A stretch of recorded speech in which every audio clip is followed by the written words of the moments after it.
Olá, muito boa tarde para você que nos acompanha aqui no Notícias Agrícolas. Eu sou Rafaela Ribeiro e no boletim de agora então vamos falar sobre o café. Vou conversar então com o analista de mercado do escritório Carvalhais, Eduardo Carvalhais. Tudo bem, seu Duda? Como vai? Tudo bem, boa tarde a todos.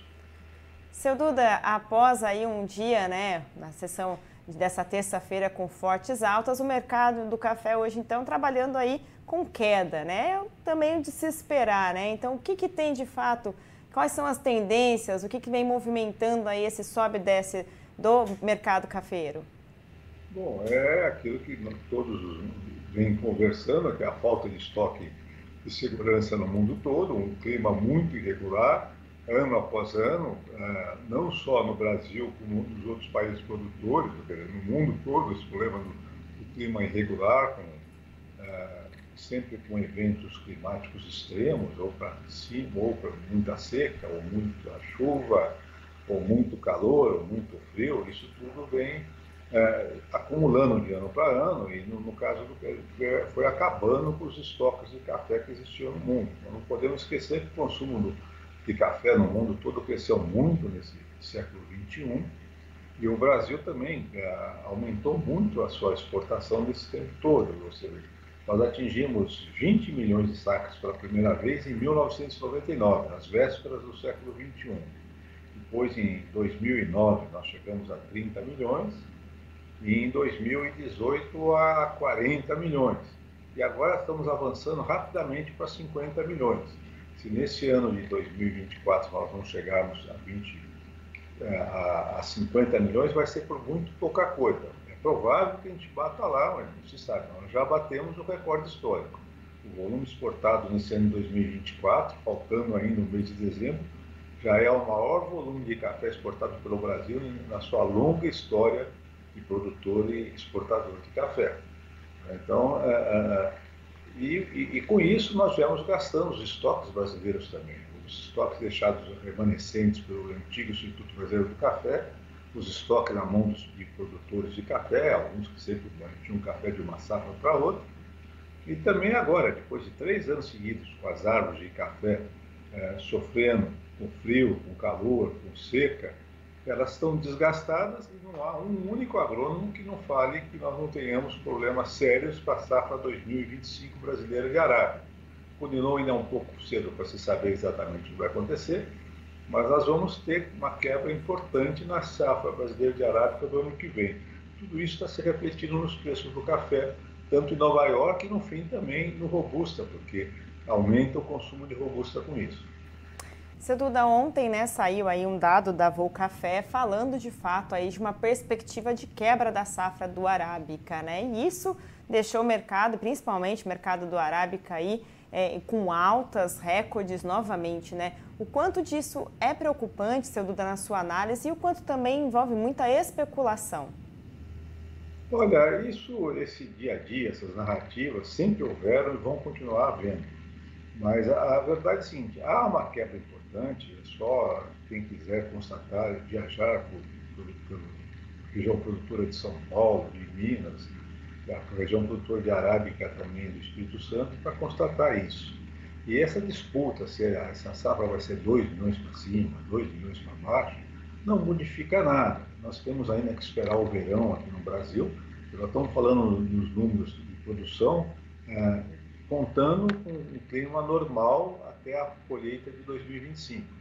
Nós tivemos problemas de chuva em janeiro, fevereiro, março, e quando os frutos crescem, os frutos do café, então nós vamos ter que rever mais uma vez para baixo essa safra, né? Então, isso mostra que nós vamos continuar convivendo com essas altas fortes e baixas fortes o tempo todo. Agora, por mais que chova janeiro e fevereiro, nós não vamos ter números maiores, os frutos crescem mais, as sementes, portanto, os grãos que nós falamos, crescem, ficam mais graúdos, mais bonitos, mas a quebra para 25 está feita. E depois fica aquela interrogação em 26, como é que vai ser? Nós vamos ter um clima bom durante o ano todo de 2025, mas depois, em 26, nós temos uma boa safra. O que vai acontecer na Colômbia? O que vai acontecer na América Central, na África, no Vietnã, na Indonésia? Ou seja, Com tudo isso, sem ter um estoque grande, e agora com o consumo começando a crescer do modo mais substancial na China, né, que está aos poucos se transformando num consumidor importante de café, está aí o quadro armado. Eu acho que nós não vamos ter nenhuma modificação nisso. Os preços devem continuar bons, sobem, descem. Hoje foi um dia de queda, um dia de realização de lucros, porque já estava numa posição há muito tempo. Talvez fundos revendo o modo de trabalhar depois de um bom tempo com esses contratos, tudo isso não dá para se saber. Também, do outro lado, a gente não pode esquecer, se um lado ganha muito, o outro lado perde, né? Não tem um lado só na bolsa de café como em qualquer bolsa.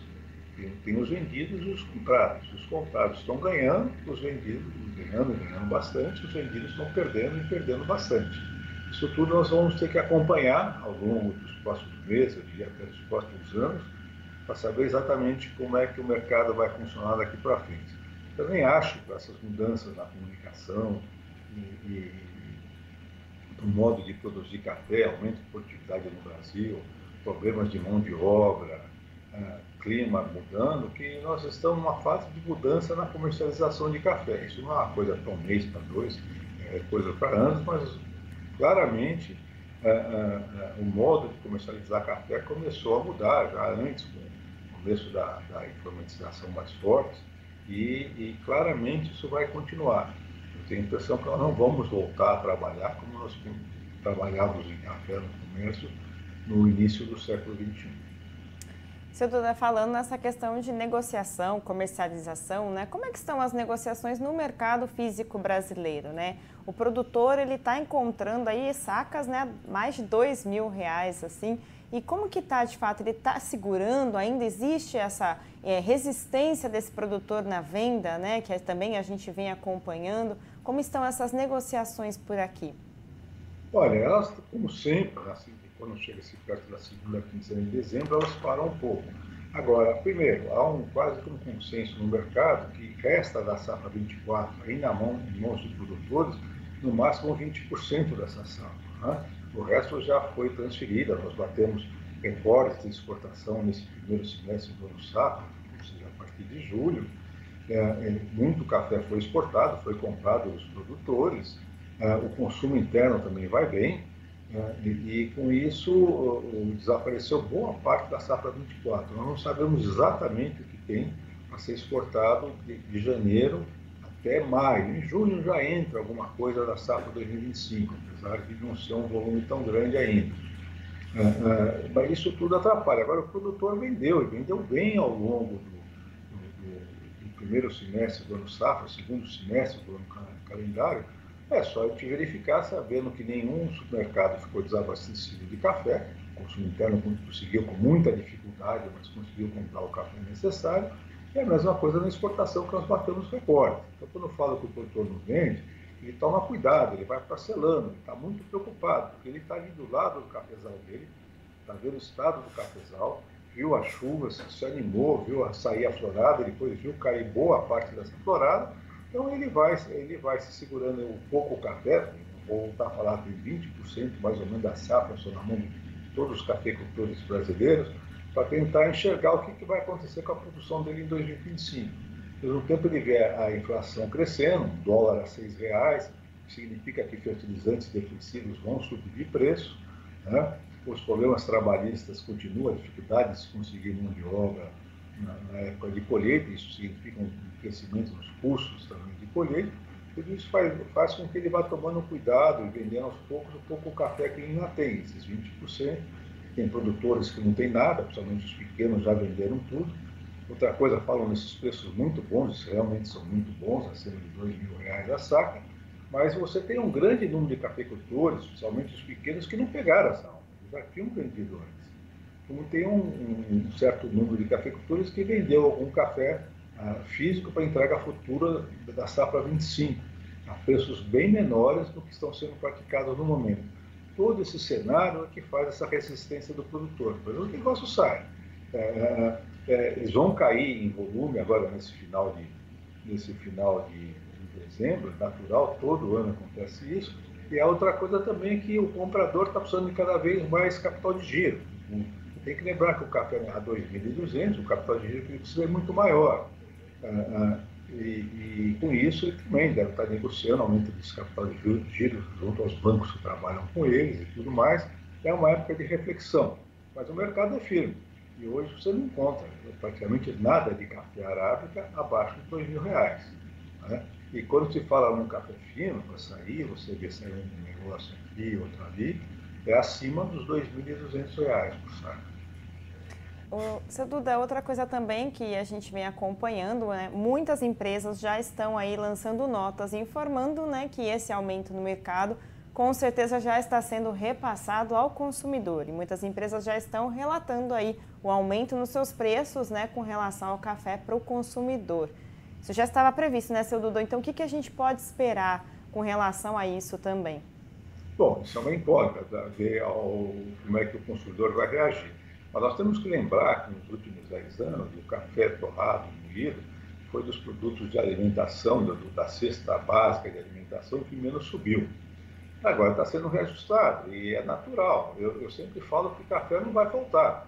Se o aumento subir, se estiver faltando, o preço sobe, o consumo a uma certa altura cai e equilibra de novo. Mas o café, mesmo com essa alta toda, se você comparar com outros produtos, eu brinco sempre, compara o preço de um litro de café feito em casa, para dona de casa, com um litro de um refrigerante, e você vê que ainda estão ali competindo um com o outro. O café estava num preço muito baixo mesmo nos últimos anos, vem subindo desde o começo desse ano, a primeira alta que está tendo, não há jeito, as indústrias de torrefação têm que repassar essa alta, até porque se fosse uma alta esporádica, que tivesse a expectativa que rapidamente os preços voltassem abaixo, ela podia até tentar segurar e não passar esses novos preços aos consumidores. Mas a expectativa, como eu disse, de safra menor em 2025 e que os problemas climáticos vão continuar, levam as indústrias a pensarem que não tem jeito, eles têm que repassar, não dá mais para segurar esse repasse do aumento do custo da matéria-prima principal deles, que é o café verde. Seu Duda, eu sei que ainda, né, a gente não pode garantir, mas o que podemos esperar então para os próximos dias com relação a essa movimentação de mercado? Quais são as principais tendências, fundamentos e também preocupações que devem movimentar a precificação? Vamos continuar encontrando fortes altas ou não? Ele tende a dar uma estabilizada? A gente já consegue prever um pouquinho? Se já ouviu falar em 1%, eu não tenho bola de cristal. Mas a tendência é de continuar havendo muita oscilação nesse mercado. Não dá para se enxergar uma queda forte de preços, porque, como eu disse, a subida foi em cima da falta de matéria-prima de café verde no mundo todo. Mas esses movimentos podem ter outros, do mesmo jeito que ninguém esperava uma alta tão forte no mês de novembro. Não é? Muitos traders, muitos operadores do mercado de café imaginavam que na hora que chegassem as chuvas sobre os cafezais brasileiros e chegasse a hora de entrar a safra do vertilhão no mercado, que a tendência dos preços era darem uma acalmada. Isso não aconteceu, porque chegaram as chuvas, as floradas foram muito bonitas, como sempre, quando os pés de café estão desgastados com menos folhas, as flores aparecem mais e as fotografias, inclusive, dos cafezais ficam maravilhosas, mas grande parte dessas flores caíram e agora estão se transformando já no chumbinho, que é o embrião ali do fruto que vai crescer, e não há cafeicultor que não tenha constatado uma grande queda dessas flores. Portanto, nós já sabemos que a safra 25 vai ser menor que a 24. O quanto vai ser menor, só mais à frente, quando os frutos começarem a crescer, e também nós virmos as chuvas de janeiro e fevereiro, nós vamos ter uma ideia melhor. Você não pode esquecer que a própria Conab, quando faz a estimativa dela, ela faz a primeira só em janeiro por causa disso. É quando dá para enxergar com mais segurança o que está acontecendo com a nova safra. Então, nós vamos continuar com essas dúvidas, nós vamos continuar com esse sobe e desce, e cada cafeicultor vai ter que fazer suas contas e ver quando é que vai vender o que resta do seu café. Essa dúvida também, se for verdade, que só tem, e parece que é sim verdade, que só tem 20% da safra 24 na mão dos cafeicultores, significa muito aperto, tanto para o consumo interno como para a exportação nos próximos 6 meses. Maravilha, seu Duda. Bom, agradeço novamente a sua participação aqui com a gente, trazendo informações tão importantes e seja sempre muito bem-vindo. Boa tarde para todos. Bom, continuamos então acompanhando aí essa movimentação do mercado cafeeiro hoje, né? Em um ajuste técnico e também com realização de lucros, o mercado estava caindo mais de 4% no início da tarde, né? Então vamos seguir acompanhando para ver o que tem a oferecer aí o mercado cafeeiro nos próximos dias. Você acompanha tudo aqui com a gente. Eu vou ficando por aqui, notícias agrícolas, informação agro relevante e conectada.